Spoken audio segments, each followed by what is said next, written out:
జగన్మోహన్ రెడ్డి గారు ఈ విషయం నేను మాట్లాడిన దాన్ని అదే రోజు సాక్షి టీవీలో డిబేట్ పెట్టారు. తర్వాత చాలామంది విదేశాల్లో ఉన్నవాళ్ళు కానీ ఇక్కడ లోకల్గా ఉన్నవాళ్ళు కానీ చాలామంది అసభ్యకర పదజాలం బూతులు మాట్లాడుతూ ఉన్నారు. నేను ఫస్ట్ నుంచి చెప్పదలుచుకున్నది ఏంటంటే, బూతులు అనేటువంటివి చాలా తెలుగు భాషలో ఉన్న అది కూడా ఆ బూతులు కూడా దాన్ని ఏంటంటారంటే తెలుగు భాష సౌందర్యం ఎంత the ugly face of Telugu language.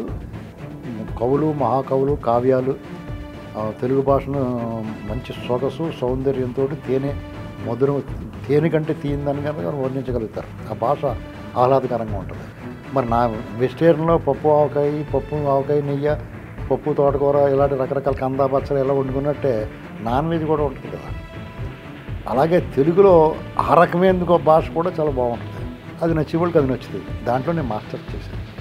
నేను కానీ మాట్లాడుతూ మొదలెడితే ఎవరికన్నా చెవుల్లోంచి రక్తం గారిపోద్ది దారగా.